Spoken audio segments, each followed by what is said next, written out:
बोलो खुदावन जितना वचन मैं सुनूं फल लेकर आऊं। कितने खुश हैं आज, हालेलुया। तैयार हो अपनी छुटकारे के लिए? कितने तैयार हो? अगर आप तैयार नहीं हो तो परमेश्वर भी तैयार नहीं आपको आज़ाद करने के लिए। कितने समझ रहे हैं मेरी बात को? अगर आप सिर्फ यहाँ पर बैठे हुए हैं और आपको छुटकारा नहीं चाहिए, आप आराम से बैठे हैं, कोई आमीन नहीं निकल रहा मुंह से, कोई हालेलुया नहीं निकलेगा मुंह से, कोई आराधना नहीं हो रही, कोई ताड़ी नहीं बजा सकते, हम बॉडी को हिला नहीं सकते, वर्शिप में नाच नहीं सकते, तो परमेश्वर हमें छुटकारा नहीं दे सकता। हालेलुया। कितने समझ रहे हैं? प्रभु ने कहा एक कदम मेरी ओर आओ, हाँ मैं 10 कदम तेरी ओर आऊंगा। पहला कदम तो हमें उठाना पड़ेगा, हालेलुया, हीलिंग लेने के लिए। जिस तरह से बाइबल में लिखा कि एक अंधा रोड के किनारे बैठकर पुकार रहा था प्रभु को कि हे दाऊद की संतान मुझ पर क्या कर तू, दया कर। और परमेश्वर ने उसे इग्नोर किया, उसे देखा नहीं। चेलों ने भी चुप करवाया, लेकिन उसके बावजूद भी वो चुप नहीं हुआ, बोलता रहा, पुकारता रहा और ऊंची आवाज से। आज मैं इसलिए आया हूं यहाँ पर ताकि आप लोग समझें, आप वैल्यू समझें परमेश्वर के वर्ड ऑफ गॉड कि केवल संडे ही नहीं, या फिर गर्मी ही नहीं, या सर्दियां ही नहीं, या बारिश हम देखते रहें, हम सोचे कि गर्मियां आ गई हैं, धूप बड़ी है, कैसे जाएंगे चर्च में, इतना चलकर आना पड़ेगा, कितनी देर बैठना पड़ेगा, फिर उसके बावजूद भी प्रभु चंगा करेगा या नहीं करेगा, बैठने के बावजूद भी फिर कुछ काम होगा या नहीं होगा। वो बंदे कभी आज़ाद नहीं हो सकते, कभी परमेश्वर उन्हें फ्री नहीं कर सकता। जो लोग टाइम निकाल कर आए हैं, जो लोग परमेश्वर के सामने समर्पित होने के लिए आए हैं कि परमेश्वर के वचन को सुने और समझें और देखें कि उसके वचन में क्या लिखा है, हालेलुया। अगर आप घर बैठे बोलेंगे मुझे जॉब मिल जाए, जॉब मिल जाए, अगर बाहर जाकर आप निकले ना, ढूंढे ना, अपना रिज्यूम दे ना कहीं, तो क्या आपको जॉब मिल सकती है घर बैठे? फिर किसी को नहीं मालूम कि आपको जॉब चाहिए। समझ आ रही नहीं आ रही मेरी बात? आपको नौकरी चाहिए, किसी को नहीं मालूम। लेकिन जैसे ही आप रिज्यूम लेके जाते हैं कहीं शॉप पर, किसी मॉल में, किसी कंपनी में जाते हैं, तो उस कंपनी वाले बंदे को मालूम होता है कि इस बंदे को जॉब चाहिए और मुझे भी जरूरत है वर्कर की, तब आपको जॉब मिलती है। हाँ या ना? समझ आ रही नहीं आ रही? अगर किसी का रिश्ता करना हो तो क्या रिश्ता अपने आप आ जाता है? माँ बाप क्या करते हैं? बात करते हैं रिश्तेदारों के बीच में कि हमारे लड़का है, उसकी शादी करनी है, कोई अच्छी लड़की बताना, जहाँ अच्छा लड़का बताना। तो आपको बोलना पड़ता है, तब जाकर वो रिश्ता मिलता है। कितने मेरी बात को समझ रहे हैं? तो जब हीलिंग लेनी है, छुटकारा लेना है, डिलीवरेंस लेनी है, जब परमेश्वर से आजाद होना, जब बरकत लेनी है, जहाँ आपका विरोध हो रहा है, किस तरह से परमेश्वर को ऊंचा करेगा, आपको चर्च में आना पड़ता है, आपको परमेश्वर की हजूरी में आना पड़ता है, आपको वचन को पढ़ना पड़ता है, फास्टिंग में जाना पड़ता है, मेहनत करनी पड़ती है। अपने संडे सुना, मैंने आपको एक स्टोरी बताई जो रियल एक परमेश्वर का दास, उसने बोला किसी ने उस परमेश्वर के दास को, जो सामर्थी दास था वो, उसके द्वारा बहुत सारी हीलिंग्स हुई, छुटकारे हुए, मुर्दे जिंदा हुए। और एक पास्टर ने उसे इनवाइट किया अपने घर में और बात की कि एक विश्वासी है हमारे चर्च में, बहुत बीमार है और वो बहुत सपोर्ट करती है चर्च की, तो आप आए तो उसके लिए भी प्रार्थना करें ताकि वो भी बहन चंगाई प्राप्त करे, क्योंकि उस बहन ने बहुत सपोर्ट की है चर्च की। और उस परमेश्वर के दास ने कहा चलो चलते हैं। वो दोनों चले गए उस घर में जहां वो स्त्री पड़ी हुई थी बेड पे। और जब वो परमेश्वर का सामर्थी दास जो था, जब उसने देखा उस स्त्री को, उसने देखकर ये कहा कि तू यहाँ पर लेट के अपनी जिंदगी का मजा ले रही है, अपनी बीमारी का मजा ले रही है।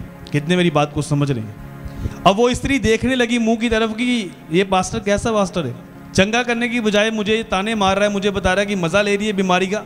और वो दोनों चले गए। जो दूसरा पास्टर था, जिस पास्टर की वो विश्वासी थी चर्च की, तो उस पास्टर ने उसका विरोध किया। उसने बोला कि पास्टर को कि आपने एक गलत बात बोल दी कि उसने इतने मेरी हेल्प की है चर्च में काम करने के लिए। उस परमेश्वर के दास ने कहा यही तो प्रॉब्लम है तुम्हारी, कि जब तुम इस चीज़ को देखते हो और लोगों को सिखाते नहीं हो कि किस तरह से उन्होंने हीलिंग लेनी है। और रात की सभा थी, समझो रात की सभा थी, रात की मीटिंग थी, वो चल रही थी।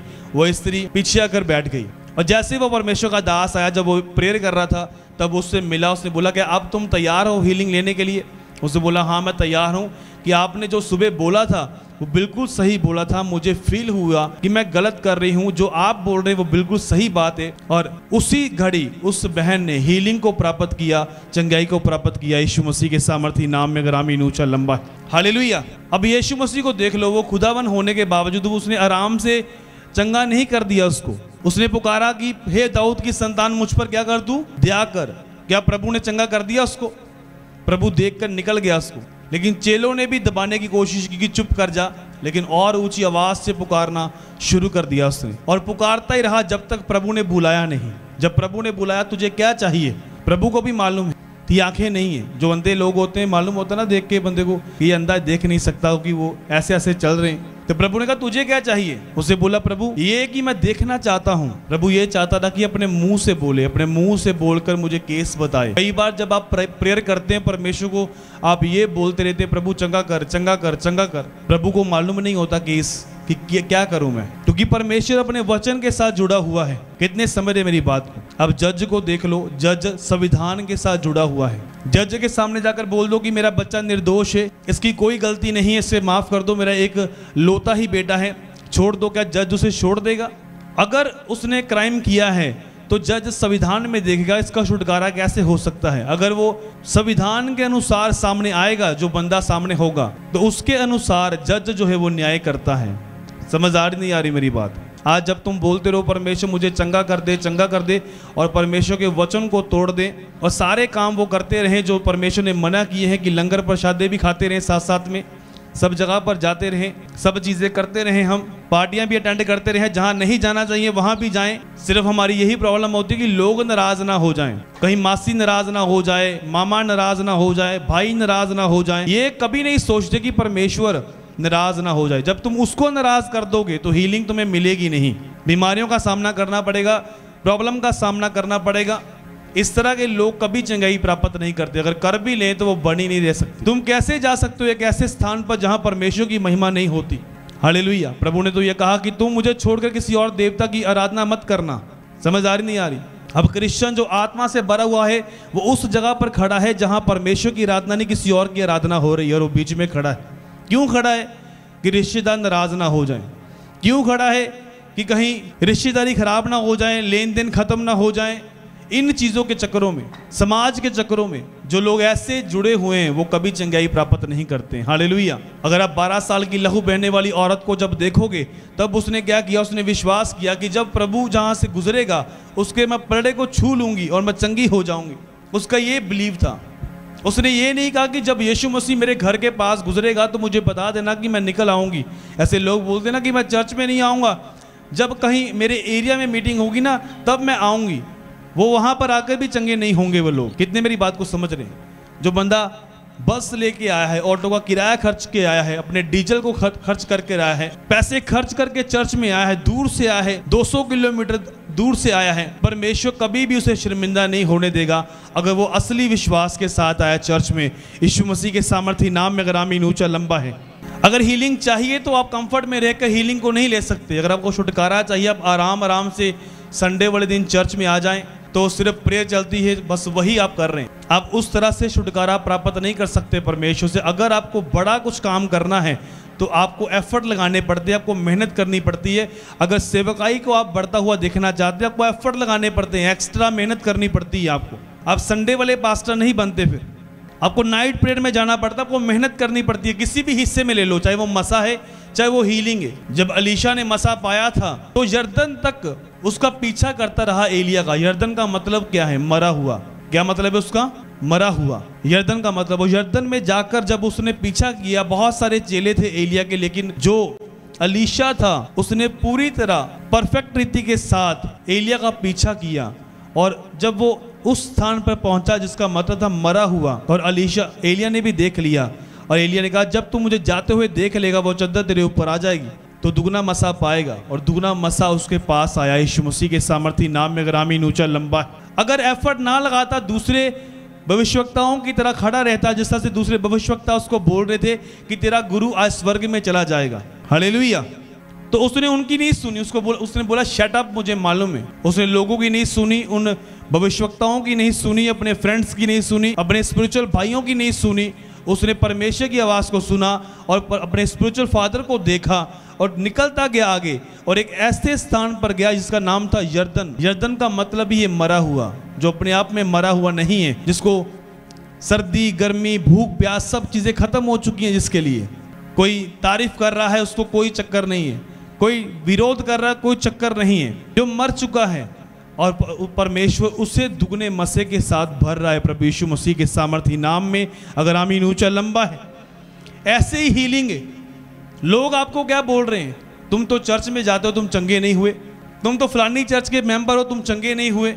लेकिन हम क्या है, लोगों की बातें सुन रहे हैं। रिश्तेदार बोल रहे हैं अभी तुम चर्च में जाते हो, इतने साल तुम्हें चर्च में जाते हो गए, तुम्हें लेकिन हमें क्या हो रहा है, हमें शर्मिंदगी फील नहीं हो रही। कितने मेरी बात को समझ रहे हैं? जब तक एक बंदे को शर्मिंदगी फील नहीं ना होती, तब तक कभी भी वो बंदा स्टेप नहीं उठाता। अगर आप देखें इजरायली कौम को, इजरायली जो लोग, परमेश्वर की जो कौम थी, कितनी आराम से रह रही थी। और फिरौन क्या कर रहा था, उनके ऊपर दबाव डाल रहा था, तंग कर रहा था, उनको गुलामी में रखकर उनके, और वो भी क्या कर रहे थे, उनको गुलामी में रहने की आदत पड़ गई थी कि कोई चक्कर नहीं है, चलते जाओ। लेकिन जब परमेश्वर ने क्या किया, परमेश्वर ने फिरौन को इस्तेमाल किया इजरायलियों को अपनी ओर खींचने के लिए। कितने मेरी बात को समझ रहे हैं? कई बार बीमारियां क्यों आती हैं लाइफ में? परमेश्वर आपको अपनी ओर खींचना चाहता है और अपनी सामर्थ को तुम्हारे जीवन में दिखाना चाहता है, ताकि वो आप जाने कि उसके अलावा कोई और चंगाई करने वाला परमेश्वर नहीं है, उसके अलावा आपको छुड़ाने वाला और दूसरा परमेश्वर नहीं है। ये परमेश्वर दिखाना चाहता है। हालेलुया। कितने मेरी बात को समझ रहे हैं? जब क्या हुआ, जब इजरायली लोग जब कंफर्ट में थे, आरामदायक जिंदगी जी रहे थे कि कोई चक्कर नहीं, गुलामी है,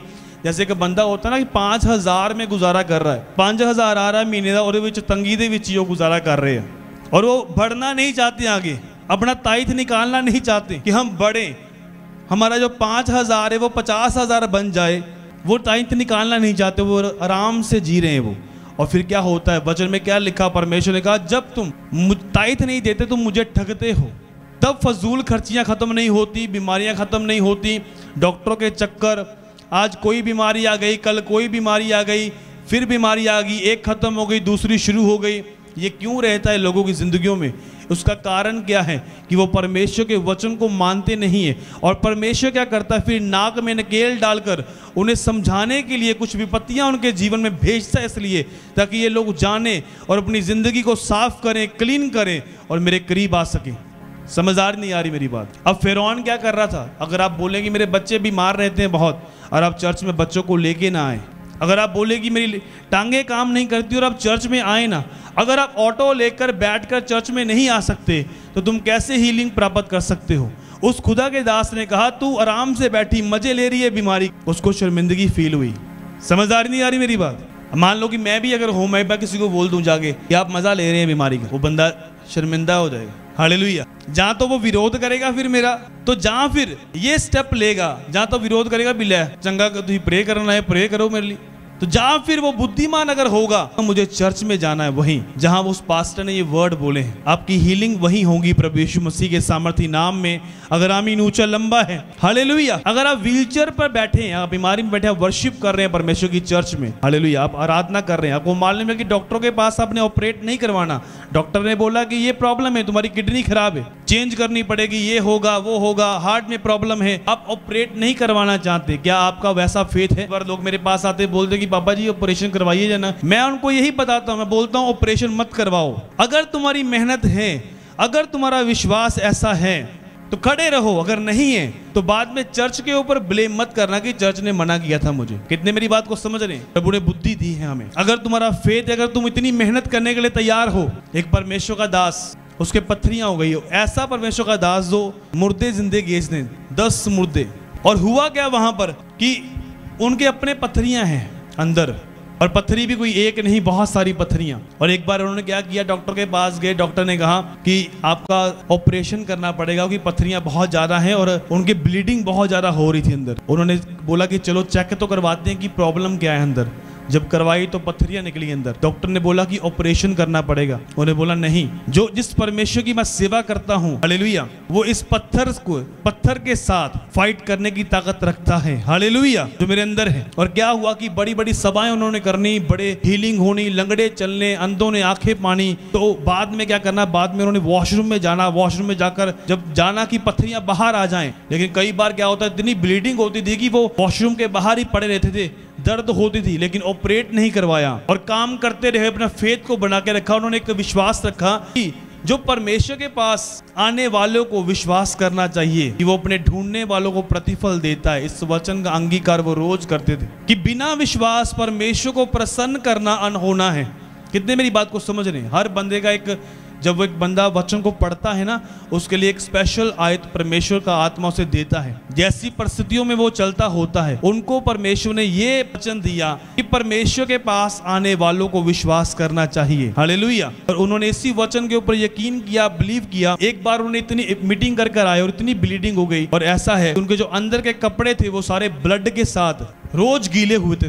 सोचो कितनी दर्द होगी। अगर एक पथरी हो गई ना छोटी सी, बंदा के अंदर फटाफट ऑपरेट कर दो, डॉक्टर साहब काट दो, इन्हें बार बार दवाई दे दो, इन्ना हल हो जाएगा या नहीं होएगा। तो एक फिर क्या हुआ, जब वो खड़े रहे कि परमेश्वर को प्रसन्न करना अनहोना है बिना विश्वास के। कितने मेरी बात को समझ रहे हैं? आप परमेश्वर को प्रसन्न करना चाहते हैं? उन्होंने बोला प्रभु मैं तुझे प्रसन्न करना चाहता हूँ, मेरा बिलीव है कि ये पथरियां निकल जाएंगी। और आप सोचो कि एक बार फिर वो वॉशरूम में गए, अचानक से इतनी पथरियां निकली अंदर से, और परमेश्वर ने उन्हें डिलीवर किया यीशु मसीह के सामर्थी नाम में। अगर आमीन ऊंचा लंबा है, हालेलुया। और उनका विश्वास टॉप पर पहुंच गया, उनका जो बिलीव था, विश्वास था, और बढ़ गया परमेश्वर में। जब एक बंदा निकल जाता ना ऐसी परिस्थितियों से, कोई मालूम होता कि कुछ भी आ जाए सामने, परमेश्वर करने की ताकत रखता है यीशु मसीह के सामर्थी नाम में। अगर आमीन ऊंचा लंबा, हालेलुया। और अगर ऑपरेट करवाना है तो उसमें कोई गलती नहीं है। वो डॉक्टर जो है, जहां ऑपरेशन होना है वहां वो होना है। कितने मेरी बात को समझ रहे हैं? आपका बिलीव है। अगर वो उनकी जो डिक्लेरेशन थी अपनी बॉडी के ऊपर, रोज वो बोलते थे कि मेरी बॉडी का कोई भी ऑपरेट नहीं होगा, मेरी बॉडी के ऊपर कोई हथियार नहीं चलेगा, ये शरीर पवित्र आत्मा का मंदिर है। आप भी डेली बोलना शुरू करो कि मेरी बॉडी का कोई ऑपरेट नहीं होगा, कोई मेडिसिन मैं नहीं खाऊंगा। आप घोषणा करो रोज अपनी बॉडी के ऊपर। अब दिन प्रतिदिन अपने शरीर में एक बड़े बदलाव को देखोगे यीशु मसीह के सामर्थी नाम में। अगर आमीन ऊंचा लंबा है, हालेलुया। अगर आपने डॉक्टर के पास नहीं जाना, अगर आपने डॉक्टर की नहीं दी हुई मेडिसिन नहीं खानी, अगर आपने ऑपरेट नहीं करवाना, अगर ऑपरेशन नहीं करवाना, तो फिर आप क्या करेंगे? आप विश्वास करेंगे। समझ आ रही नहीं आ रही मेरी बात? आज का वचन समझने वाला है। इसी तरह से परमेश्वर ने क्या किया, जब वो कंफर्ट में जी रहे थे, गुलामी में, उनको आरामदायक जिंदगी मिली हुई थी कि कोई बात नहीं, गुलामी ही है, लेकिन परमेश्वर को यह बात पसंद नहीं आई। परमेश्वर ने कहा नहीं, मेरे लोग जो गुलामी में जी रहे हैं, उन्हें किसको इस्तेमाल किया? किसको? मूसा तो बाद में आया, किसको इस्तेमाल किया? फिरौन को। हालेलुया। मूसा को तो परमेश्वर ने बाद में यूज किया, पहले तंग किसने किया उनको? फिरौन को। फिरौन को बनाने वाला भी परमेश्वर ही था ना। फिरौन भी तो उसी के हाथ का बनाया हुआ था, लेकिन प्रभु ने उसको सिरजा इसलिए था ताकि इसमें मैं अपनी पावर को दिखा सकूं। इसलिए अगर जब तुम प्रभु में आते हो ना, तुम पर दया होती, तो प्रभु का धन्यवाद किया करो कि मैं फिरौन की तरह नहीं बनाया गया। कितने मेरी बात को समझ रहे हैं? कि जिसमें परमेश्वर ने अपनी सामर्थ्य दिखाई, क्या वो परमेश्वर का बनाया हुआ नहीं था? वो भी तो उसके हाथ का बनाया हुआ था, लेकिन उसमें उसने पावर दिखाई अपनी। इसलिए प्रभु बोलता है कि मैं जिस पर दया करना चाहूं उस पर दया करता हूं, जिस पर दया नहीं करनी ये मेरी मर्जी है। इसलिए जब तुम बचे हो प्रभु में, तुम पर दया हुई है, इसलिए इस लाइफ को जियो, सेलिब्रेट करो यीशु मसीह के सामर्थी नाम में। अगर आमीन ऊंचा लंबा है, हालेलुया। फिरौन भी सोचता हो, फिरौन को मालूम नहीं है फिरौन को कठोर कौन कर रहा है। मूसा को बोल रहा है परमेश्वर की जा फिरौन को ये बोल, और ये भी बता रहा है कि मैं फिरौन को के मन को कठोर करूंगा। कितने मेरी बात को समझ रहे हैं? परमेश्वर अलो करता है कई बार। क्या अय्यूब परमेश्वर के साथ चलता नहीं था खराई में? जब अय्यूब परमेश्वर के साथ खराई में चल रहा था तो शैतान आया घूमता हुआ, और परमेश्वर ने कहा तो कहां से आया है? जब परमेश्वर ने कहा वो देखा मेरा धर्मी दास किस तरह से वो चल रहा है, तो उसने बोला कि इसको इसकी ब्लेसिंग है, इसलिए इसको चेक कर, ये सब चीजें से छीन ले, फिर तेरे मुंह पर ये तेरी निंदा करेगा। परमेश्वर ने कहा जाकर। किसने किया? लो, परमेश्वर ने किया। कितनों को समझ आ रही? जब परमेश्वर ने आपको हीलिंग देनी है, चंगाई देनी है, डिलीवरेंस देनी है, परमेश्वर आपको कंफर्ट से बाहर निकालेगा। बाइबल में लिखा, जीसस क्राइस्ट के पास एक सूखे हाथ वाला व्यक्ति आया और प्रभु ने कहा अपना हाथ आगे बढ़ा। जब उसने अपने हाथ को आगे बढ़ाया तो प्रभु ने उसके हाथ को पकड़ा, उसका हाथ चंगा हुआ। या परमेश्वर ने अपने आप जाकर उसका हाथ पकड़ लिया ऐसे करके कि चल चंगा हो जा। जो भी हीलिंग प्रभु ने की है वो हमें समझाने के लिए की है, जो भी डिलीवरेंस परमेश्वर ने की हमें समझाने के लिए की है, जो भी चंगाई परमेश्वर ने की है वो हमें समझाने के लिए की है, परमेश्वर सिखाने के लिए, ताकि हम समझें और सीखें। कितनों को मेरी बात समझ में आ रही है? अगर आप बीमारी में खुश हैं तो मैं आपको बता रहा हूं कि परमेश्वर भी खुश है आपके साथ। अगर आप 5000 में खुश हैं तो वो खुश है, अगर आप कर्जों में खुश हैं तो वो भी खुश है। लेकिन एक टाइम आया जब परमेश्वर ने फिरौन को यूज किया, और फिरौन ने क्या किया? तंग करना शुरू कर दिया। पढ़ो निर्गमन 2:23। बहुत दिनों के बीतने पर मिस्र का राजा मर गया। इजरायली कठिन सेवा के कारण लंबी लंबी सांस लेकर आहें भरने लगे और पुकार उठे। उनकी दुहाई जो कठिन सेवा के कारण हुई वे परमेश्वर तक पहुंची। परमेश्वर ने उनका कराहना सुनकर अपनी वाचा को जो उसने इब्राहिम, इसहाक और याकूब के साथ बांधी थी स्मरण किया। और परमेश्वर ने इस्राएलियों पर दृष्टि कर कर उन पर चित्त लगाया। सब जन बोलो आमीन। क्या लिखा है यहाँ 24 में? परमेश्वर ने उनका कराहना सुनकर अपनी वाचा को जो उसने इब्राहिम, इसहाक और याकूब के साथ बांधी थी स्मरण किया, और परमेश्वर ने इस्राएलियों पर दृष्टि कर कर उन पर चित्त लगाया। सब जन बोलो आमीन। परमेश्वर ने इस्राएलियों के ऊपर क्या किया? दृष्टि कर कर उनके ऊपर क्या किया? चित्त लगाया। कितने मेरी बात को समझ रहे? अंधे के ऊपर परमेश्वर ने आंखें की, देखा भी नहीं प्रभु ने, निकलता गया परमेश्वर आगे, कोई चित्त नहीं लगाया, पुकार रहा है, पुकारता रहे। चेलों ने रोका, पुकारना बंद नहीं किया। जब कंफर्ट को छोड़ दिया उसने, अंधेपन में नहीं रहा कि मुझे अंधा नहीं रहना, मुझे देखना है, हे दाऊद की संतान मुझ पर दया कर, पुकारना बंद नहीं किया, पुकारता रहा। परमेश्वर ने बोला लेकर आओ इसको। कौन है? तब परमेश्वर ने उसे हीलिंग दी। तो आज क्या हीलिंग आराम से मिल जाएगी? क्या बड़े काम, क्या बड़ी बड़ी रिपोर्टें ऐसे बदल जाएंगी? वो इजी हो जाएगा वो, अगर आप मेहनत ना करें। अगर आप हर संडे चर्च में नहीं है, बुधवार चर्च में नहीं है, या रोज प्रेयर में नहीं है, या सिर्फ संडे वाले क्रिश्चियन हैं हम, या धूप छांव देखते हैं, गर्मी सर्दी को देखते हैं कि 4-5 महीने गर्मी है, फिर 2 महीने बरसात का मौसम है, फिर सर्दियां हैं, तो 12 महीने ऐसे गुजार दिए, तो क्या हीलिंग देगा परमेश्वर? क्या रिपोर्टें बदलेगा? क्या परमेश्वर चेंज करेगा? कंफर्ट से बाहर आना पड़ता है हीलिंग को लेने के लिए, आपको चर्च में आना पड़ता है, मेहनत करनी पड़ती है। ऐसी बहनें हैं जो लगातार चर्च में आती हैं, फास्टिंग करती हैं, प्रेयर करती हैं। जरूरी नहीं कि यहाँ सर्विस होगी तो तभी तुम आओगे, सर्विस के बिना आओ चर्च में, फास्ट रख कर आओ। आपको मालूम है कि 4 बजे तक फास्टिंग है आपकी, आप 3 बजे चर्च में आ जाओ, 3 बजे आके चर्च में काम देखो क्या है। दरियाँ पड़ी हैं उसको तय लगाओ, करो काम करो 1 घंटा, और उसके बाद फास्टिंग ओपन करो, देखो फिर क्या करता है परमेश्वर यीशु मसीह के सामर्थी नाम में। अगर आमीन ऊंचा लंबा है, वो फास्टिंग क्या करोगे तुम करके? घर में रख ली, फास्टिंग करके सिर्फ सामर्थ मांगते जा रहे हो, सामर्थ पाकर क्या करोगे तुम? एक फास्टिंग ऐसी भी है, परमेश्वर ने कहा जब तुम फास्टिंग करो तो अपना जो खाना है, अच्छा खाना गरीबों में जाकर देकर आ। जो तू 1 बजे 1:30 बजे मटर पनीर से खाना खाता है, वो मटर पनीर जो है वो गरीबों को देकर आ। वो फास्ट जो है वो कबूल किया जाएगा यीशु मसीह के सामर्थी नाम में। अगर आमीन ऊंचा लंबा है, हालेलुया। कभी किया ही नहीं, हमें कभी मेहनत ही नहीं की, तो कैसे हीलिंग मिल जाए? बड़ी बड़ी चर्चिस में भी लंगड़े पड़े रहते हैं, ऐसे बीमार पड़े रहते हैं, लेकिन बहुत से हैं जो चंगे होकर गवाही देते हैं और सेट हो जाते हैं यीशु मसीह के सामर्थी नाम में। लेकिन बहुत से ऐसे हैं जो पड़े रहते हैं, वैसे चले जाते हैं दुनिया से। ये आपके ऊपर डिपेंड करता है कि किस तरह से आपने हीलिंग को प्राप्त करना है, किस तरह से अपने हीलिंग को लेना है, किस तरह से डिलीवरेंस को लेना है। एक रियल हीलर जो होगा वो तुम्हें सिखाएगा, समझाएगा तुम्हें। वो तुम्हें ये नहीं बोलेगा आओ मिलो, वो ये नहीं बोलेगा कि मेरे ऑफिस में आ जाओ, सभी लोग बीमार जो हैं आ जाओ ऑफिस में। बोलेगा ले हैंड में खड़े हो, वर्शिप करो, अटेंड करो मीटिंग को, जैसे घोषणा होती रिसीव करो, तुम्हें हीलिंग मिलेगी यीशु मसीह के सामर्थी नाम में। हालेलुया।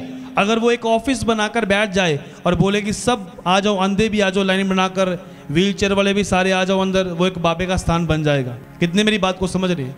यीशु मसीह को कभी लोग जानेंगे नहीं। इसलिए कभी भी जो बीमार लोग होते हैं मैं उनको अंदर नहीं मिलता, उनको बोलता उनको चर्च में खड़ा करो पीछे, उनको बोलो कि वचन को सुनो, वर्शिप करो, रिसीव करो।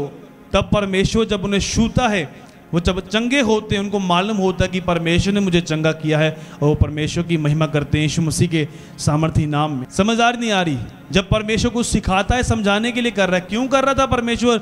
कठोर क्यों कर रहा है उसको? ताकि इजरायली कौम को ये मालूम हो जाए कि मुझे छोड़ दूसरा परमेश्वर नहीं है। बचाने के लिए क्या करता वो? 1 सेकंड लगाता वो, फिरौन को मन को ऐसा चेंज करता कि फिरौन बोलता कि मूसा चला जा यहाँ से, अब ना आया। लेकिन हमें सिखाने के लिए परमेश्वर ने उन्हें कठोर कर दिया, उसके मन को इतना प्रॉब्लम में लेकर गया, विपत्तियां आती गईं और फिरौन जो था वह कठोर होता गया। आखिर में फिरौन जो था वो मर गया और इजरायली जो कौम थी वो फ्री हुई यीशु मसीह के नाम से। और एक टाइम ऐसा आया, खोलो बाइबल को, निर्गमन 10 उसकी 27 को पढ़ेंगे हम। पर यहोवा ने फिरौन का मन हठीला कर दिया, जिससे उसने उन्हें जाने ना दिया। तब फिरौन ने उससे कहा, मेरे सामने से चला जा और संचेत रह, मुझे अपना मुख फिर ना दिखाना, क्योंकि जिस दिन तू अपना मुंह दिखाए उसी दिन तू मारा जाएगा। 29 में लिखा, मूसा ने कहा, तूने ठीक कहा है, मैं तेरे मुंह को फिर कभी ना देखूंगा। सब जन बोलो हालेलुया। क्योंकि मूसा ने उसके मुंह से सुन लिया था। फिरौन ने कहा जिस दिन तू मुझे अपना मुंह दिखाएगा मूसा, उस दिन तू मारा जाएगा। और मूसा ने भी विश्वास के साथ बोल दिया, तूने ठीक कहा, आज के बाद मैं तेरा मुंह कभी नहीं देखूंगा। हालेलुया। क्या आप बीमारी का मुंह देखना चाहते हैं अपने घर में? कर्जे का मुंह देखना चाहते हैं? असफलता का मुंह देखना चाहते हैं? डेथ स्पिरिट्स को देखना चाहते हैं? ऑपरेशन को देखना चाहते हैं? एक्सीडेंट को देखना चाहते हैं? नहीं देखना चाहते ना, तो आपको भी नकारना पड़ता है उन चीज़ों को। मूसा ने कहा तूने सच कहा, आज के बाद मैं तेरा मुंह कभी नहीं देखूंगा। और हुआ क्या, जब इजरायली लोग पानी में से गुजर कर गए, जब वो गुजर गए वहां से, तो फिरौन ने भी क्या किया, कोशिश की कि मैं इनका पीछा करूं। लेकिन क्या किया परमेश्वर ने, वो जो पानी की दीवारें बनी थी वो पानी फिर से अपने लेवल पर आ गया और फिरौन उसकी सेना डूबकर मर गई। और इजरायलियों ने पत्थरों के ऊपर लाशें पड़ी हुई देखी मिस्रियों की, और उन्होंने फिर उनका मुंह कभी नहीं देखा। जब तुम इस तरह से परमेश्वर को फॉलो करते हो और आगे बढ़ते हो, डरते नहीं हो, तुम बीमारी का मुंह कभी नहीं देखते, फिर यीशु मसीह के सामर्थी नाम में असफलता का मुंह कभी नहीं देखते। यीशु मसीह के सामर्थी नाम में अगर आमीन ऊंचा लंबा है, हालेलुया। अगर अब तुम रोज बोलो कि बीमारी का मुंह मैंने कभी नहीं देखूंगा, ये बीमारी मेरा हिस्सा नहीं है, ये शर्मिंदगियां मेरा हिस्सा नहीं है, असफलता मेरा हिस्सा नहीं है, ये फिरौन जो शैतानी ताकतें ये मेरा हिस्सा नहीं है, मैं इनका मुंह कभी नहीं देखूंगा। कितनों को समझ आ रही है आज? अगर इस तरह से तुम चलोगे, तुम हीलिंग को प्राप्त कर सकते हो। कंफर्ट में रहकर हम कुछ नहीं कर सकते। प्रभु ने उनको सेट करने के लिए, जब उनके दिमाग आराम जिंदगी जी रहे थे, आराम से गुलामी में चल रहे थे, जैसे लोग आज मजदूरी कर रहे हैं, कोई भी काम कर रहे हैं, काम छोटा बड़ा कोई नहीं है। जब तुम परमेश्वर के वचन को समझ जाते हो, परमेश्वर तुम्हारे लेवल को अप करता है। यीशु मसीह के सामर्थी नाम में अगर आमीन ऊंचा लंबा है। परमेश्वर किसी प्लम्बर को भी यूज कर सकता है, किसी मैकेनिक को यूज कर सकता है, गाड़ियां ठीक करने वाले व्यक्ति को यूज कर सकता है परमेश्वर। कितने मेरी बात को समझ रहे हैं? आज हम बाइबल को पढ़ लें, किसी भी, आज हम पढ़ते हैं, बाइबल को पढ़ना चाहिए, हर हिस्से से बाइबल को पढ़ो, पंजाबी, हिंदी, इंग्लिश। लेकिन पतरस यूहन्ना को देखो, जब उन्होंने लंगड़ा चलाया वहां पर, उन्होंने देखा ये तो अनपढ़ से लोग हैं। अब मुझे ये बताओ उन्होंने कौन सी किताब पढ़ी होगी? उन्होंने सिर्फ पवित्र आत्मा को पाया और पवित्र आत्मा ने ऐसी बातें उनको सिखाई, और उन्होंने प्रभु की आवाज सुनकर उन्होंने कहा सोना चांदी हमारे पास नहीं है, जो हमारे पास है वो तुम्हें देते हैं। यीशु मसीह के सामर्थी नाम में चल फिर। उसके घुटनों में बल आया, वो चंगा हुआ, लंगड़ा चलने लगा। यीशु मसीह के सामर्थी नाम में अगर आमीन ऊंचा लंबा है, हालेलुया। क्योंकि आत्मा से बोला। बाइबल चाहे आप कितनी भी पढ़ लो, अब स्टडी कर लो बाइबल, इंग्लिश में पढ़ लो, हिंदी में पढ़ लो, पंजाबी में पढ़ लो, जब तक पवित्र आत्मा से नहीं पढ़ी गई वो हिस्सा बाहर नहीं आएगा जो आना चाहिए। समझ आ रही नहीं आ रही मेरी बात? अब जैसे मैं बाइबल को पढ़ रहा हूँ, अगर 10 साल पहले पीछे चला जाऊं मैं, तो ये बाइबल को मैं सिंपल पढ़ता था विश्वासियों की तरह, यहोवा मेरा चरवाहा है, बस ऐसे बोलना, एक मंत्र की तरह उसको। लेकिन अब जब पढ़ता हूं उसको समझता हूं कि इसको वचन का मतलब क्या है और कब मुझे बोलना है और कैसे बोलना है, रोज मुझे बोलना है। कितने मेरी बात को समझ रहे हैं? विश्वासियों को जब समझ नहीं होती वो मंत्र की तरह पढ़ते रहते हैं, जैसे वो आते हैं ना पीछे से मंत्र पढ़ते हुए, वैसे प्रभु में आते वैसे ही वो पढ़ते रहते हैं। 91 जबूर, 23 जबूर, और भी बहुत कुछ पढ़ा है पढ़ने के लिए। अगर आप पढ़ें पूरी बाइबल को, समझें, तो मैं आपको बता रहा हूं परमेश्वर ऐसे विश्वास को, ऐसी बुद्धि को आपको देगा, इसका खंडन कोई नहीं कर पाएगा। यीशु मसीह के सामर्थी नाम में अगर आमीन ऊंचा लंबा है, ऊंची आवाज से बोलो आमीन, हालेलुया। हाथों को उठाकर बोलो हालेलुया। कितनों को समझ आ रही है आज? अगर ये बातें मैं बताऊं ही ना आपको, तो आपकी विश्वास कैसे बढ़ेगा आपका? आप आत्मा में कैसे बढ़ेंगे? आप बाइबल को पढ़ेंगे नहीं कभी भी, आप हमेशा इस ले हैंड के ऊपर डिपेंड रहेंगे। हालेलुया। इसलिए आपके ऊपर ही है कि ऑपरेट करवाना है या नहीं करवाना है। एक बार मेरे स्पिरिचुअल फादर ने एक लेडी को बोला, उसकी रसौलियाँ थी, वो बार बार आके 10 बार उसने मिल लिया, 10 बार उसने मिल लिया, रसौली का ऑपरेशन करवाऊं या ना करवाऊं। ले हैंड भी करवा लिया, मिल भी लिया, सब कुछ कर लिया। और मैं जब उस लेडी को देखता था, तब मैं स्टार्टिंग थी मेरी, चर्च मेरी ओपन नहीं हुई थी तब, तो मेरी स्टार्टिंग थी। वो उसने मेरे पास भी आना, चलो मैंने भी प्रार्थना करनी उसके लिए, और मैंने बोला कि तुम्हारे लिए प्रेयर हो चुकी है, तुम विश्वास करो और तुम हील्ड हो चुकी हो। और उसने क्या बोलना, उसने मुझे अलग अलग से बातें करनी। उसने बोलना मैं आपको भी चर्च के लिए पैसा दूंगी, बनाने के लिए दूंगी, मुझे चंगा कर दो। मैंने उसको बोला चंगा करना परमेश्वर का काम है, हील्ड करना परमेश्वर का काम है। हालेलुया। और उसने 10 बार मिली, 10 बार उसने बोला मैं ऑपरेट करवाऊं या क्या करूं। खुदा के दास ने कहा तुम्हारी मर्जी, अगर ऑपरेट करवाना चाहते हो करवाओ, अगर विश्वास है तो फिर ऐसे चलो। तो सोचो कि ऑपरेट भी करवा लिया, रसौली बाहर भी आ गई, लेकिन आखिर में वो लेडी तब भी नहीं बची। कुछ दिनों के बाद उसकी डेथ हो गई, अब नहीं है वो। कितने मेरी बात को समझ रहे हैं? इसमें प्रॉब्लम किसकी है? क्या परमेश्वर की प्रॉब्लम है? विश्वास बढ़ा ही नहीं। जिसका बीमारी में विश्वास नहीं बढ़ा, चंगाई में कभी भी उसका विश्वास नहीं बढ़ेगा।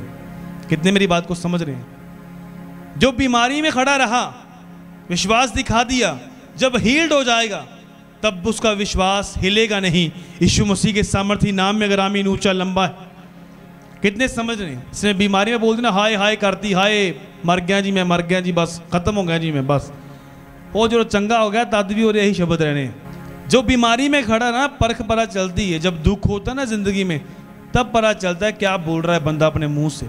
अय्यूब को देखो, सब कुछ खत्म हो गया, वाइफ आकर बोल रही है इस परमेश्वर को छोड़ दे। उससे बोला जो परमेश्वर जिसने अच्छा दिया है, अगर बुरा दे दिया तो डोंट वेरी। उसने दिया, उसने ले लिया, उसी का नाम मुबारक रहे। क्या परमेश्वर ने डबल करके नहीं दिया उसको? सब डबल करके दिया यीशु मसीह के सामर्थी नाम में। सिर्फ वाइफ नहीं छीनी थी, क्योंकि परमेश्वर ये नहीं चाहता था कि मैं तुम्हें 2 वाइफ दूं। कितने मेरी बात को समझ रहे हैं? परमेश्वर बहुत बुद्धिमान है। कितने मेरी बात को समझ? परमेश्वर चाहता है एक ही वाइफ हो, 2 वाइफ नहीं, क्योंकि सब डबल दिया। अगर वाइफ चली जाती तो परमेश्वर क्या वाइफ डबल देता उसको?